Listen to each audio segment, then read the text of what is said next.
I want to share with you a path-working journey with Goddess Artemis that's from the book, The 12 Faces of the Goddess by the author Danielle Blackwood.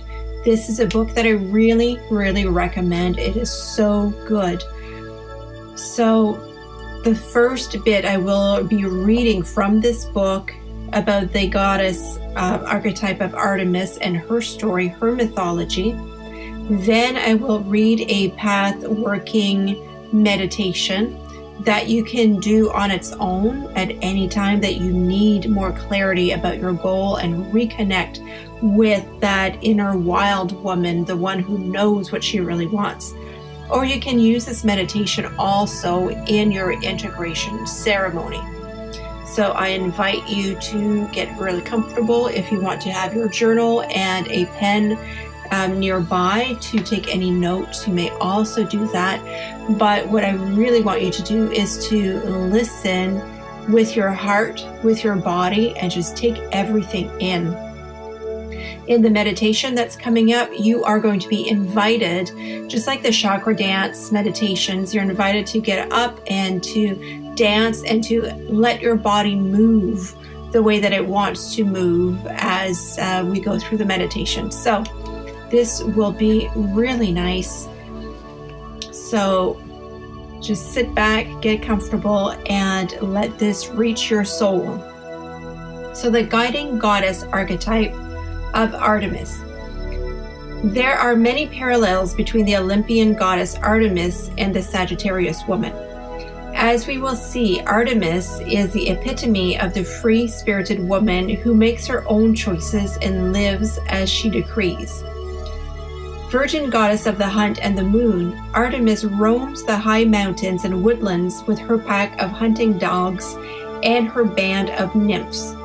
She wears a short tunic so she can run and hunt in the forest unimpeded and carries a bow and arrows. Oak groves, quail, deer, and bears are sacred to her. She is known as the protector of wild spaces and young girls. Artemis is the illegitimate daughter of Zeus and Leto and the firstborn twin sister of Apollo. Legend has it that after giving birth to Artemis, Leto lay in anguished labor for 9 days. By the 9th day, Artemis helped midwife her brother into the world and saved her mother's life. From that moment, Artemis became known as a goddess of women in childbirth, and women would appeal to her for an easy labor. There are many myths and stories connected with Artemis that illustrate her independence and how she values her freedom above all else. One of her earliest stories takes place when she is just 3 years old, sitting on her father's knee. Amongst her requests, Artemis, straightforward and outspoken, asked for a bow and arrows, a pack of hunting dogs, and a band of nymphs for company, a short tunic so she can hunt in, and mountains and woodlands as her domain. Zeus magnanimously grants her everything she asks.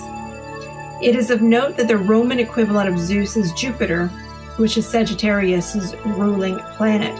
Now, the references in this reading about Artemis and Sagittarius is because the book, The 12 Faces of the Goddess, deal with astrology and the 12 houses and the 12 signs of the zodiac. So in another story, the hunter Actaeon comes across Artemis bathing in the woods.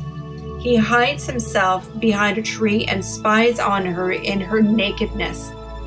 In one version of the myth, she transforms him into a stag, and his own dogs, not recognizing their master, tear him to pieces. In another version of the tale, it is her own hounds that unleashes on him.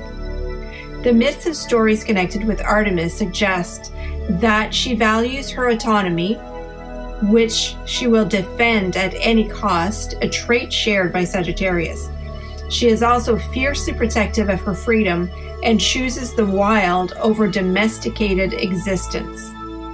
Artemis also prefers the company of her female friends over a romantic relationship, which would only tie her down.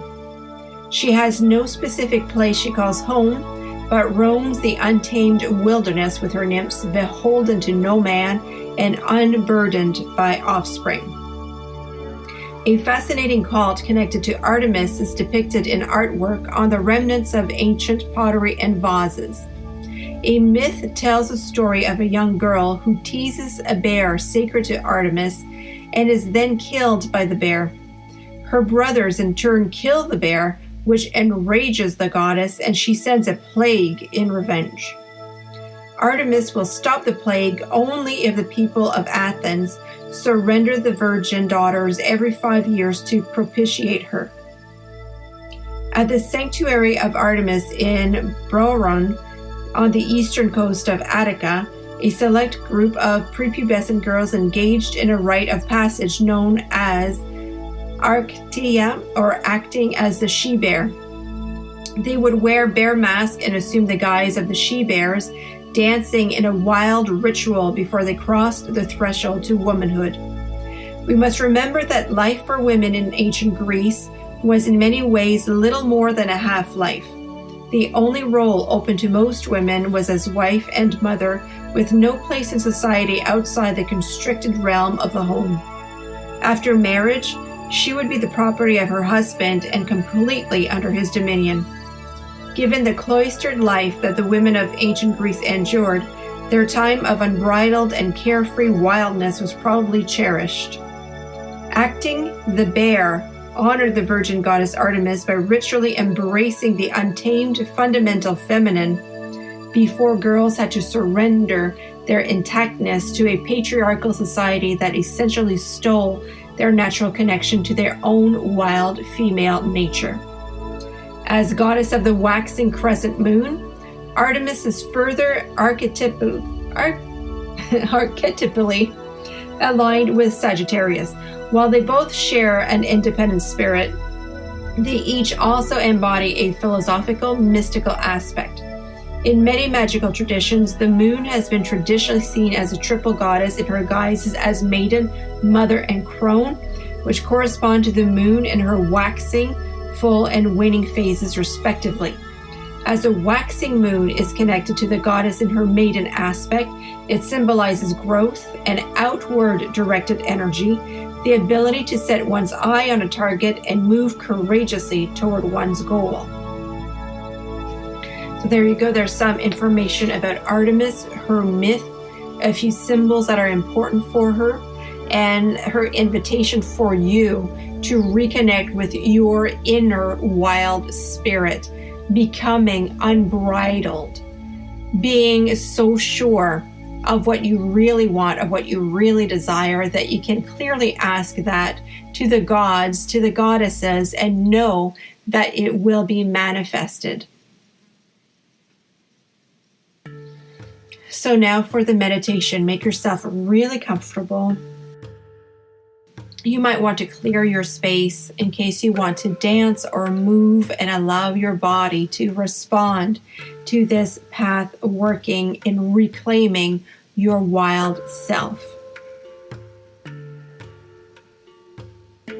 Take a nice deep breath all the way down to your belly and imagine that you are walking up a winding mountain path. Deep green shadows of spruce and pine stand like sentinels, and the oaks and beeches are nearly bare. A light snow has begun to drift lazily down, dusting the crunching, leaf-carpeted ground underfoot.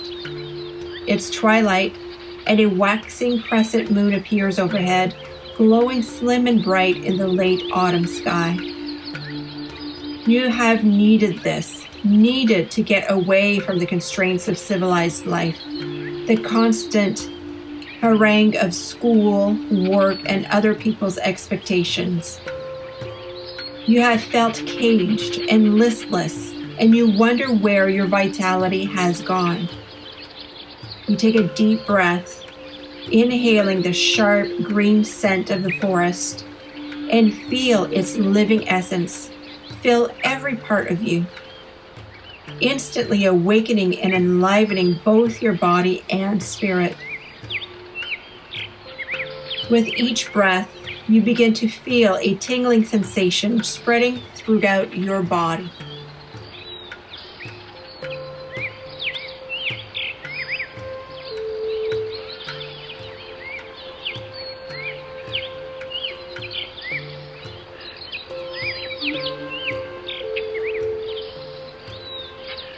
A feeling of freedom overtakes you now, and you burst into a run for the sheer joy of being outside.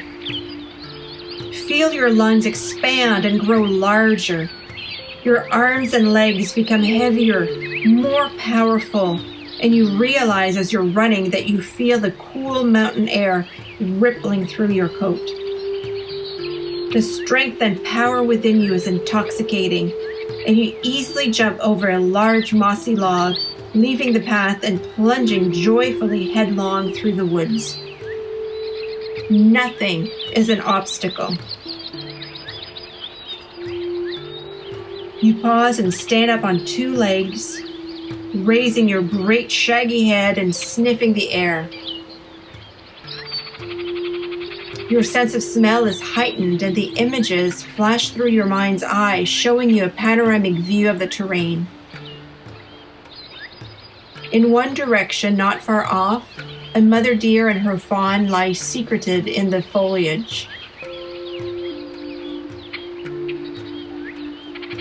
In another area further afield, you pick up the scent of the charred remains of a campfire that was vacated the day before.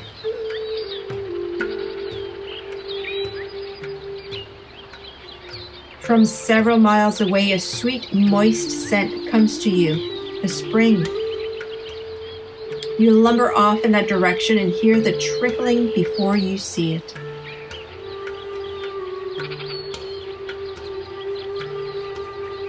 You arrive at the edge of the spring. You bend your head to the water to slake your thirst.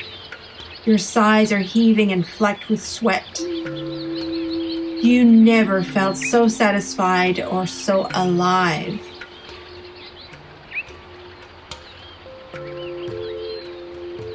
Gradually, you realize that you've taken on the form of the she-bear.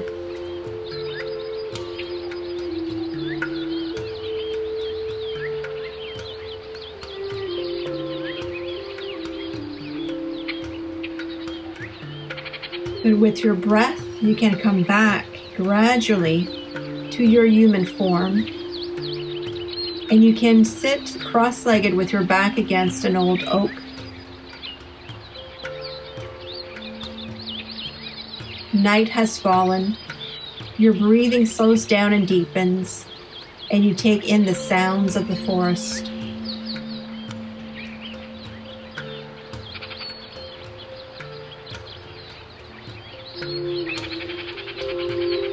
From somewhere far off, but getting closer, you hear the sounds of dogs barking and women singing and laughing. They come out of the woods just downstream from where you're sitting, and they make the motions of preparing to set up camp. As if she's alerted by your presence, the tallest of the women turns her head and fixes her sharp eyes on you.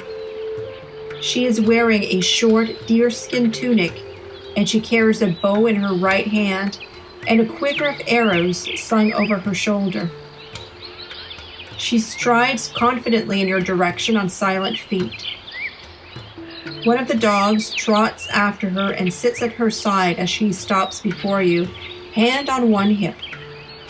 She raises one eyebrow and beams a hearty welcome. "Well, well, what have we here? Have you come to join our merry band of wanderers?" Her voice is rich and throaty, and she shines with a healthy, youthful radiance, good humor, and absolute self-assurance. You realize that you're sitting before Artemis, goddess of the hunt and the moon. She holds out a sturdy hand and lifts you to your feet. "Come now, join our celebration. We've just returned from a successful hunt." She slings her arms around you and walks you over to where the other women are laughing boisterously and slapping each other on the back.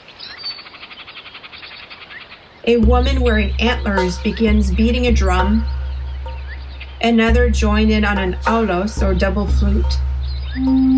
Drawn to the rhythm of the music, the women begin to dance, throwing their heads back, whooping and howling joyfully at the swelling moon.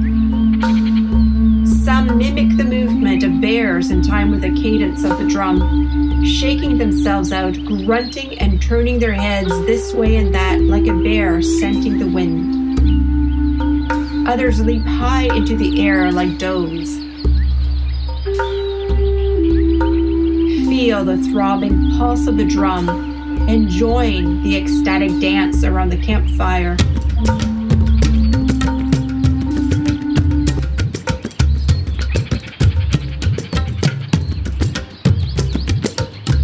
Allow yourself to move with wild abandon.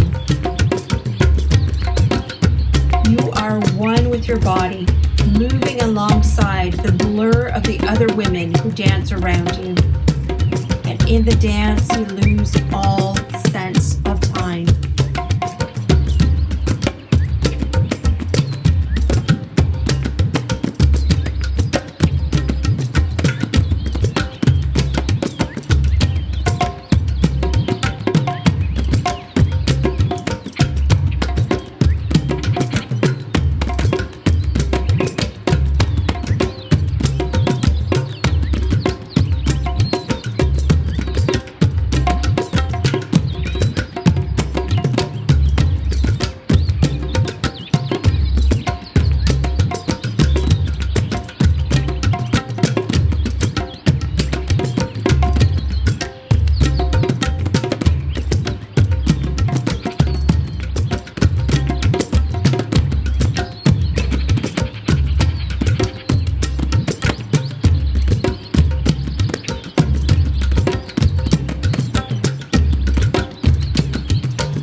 After the dance, you sit with your back to the oak tree once more,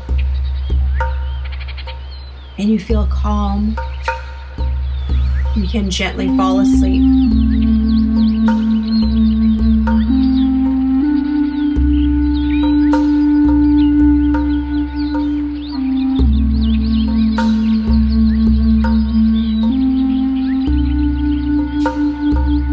You feel that you're awaking from this dream beside the glowing coals of the campfire, wrapped against the morning chill in a deerskin blanket.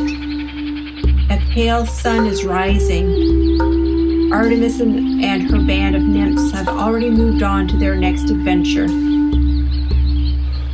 You rise and stretch, feeling recharged and empowered, ready to take your place at the helm of your waking life.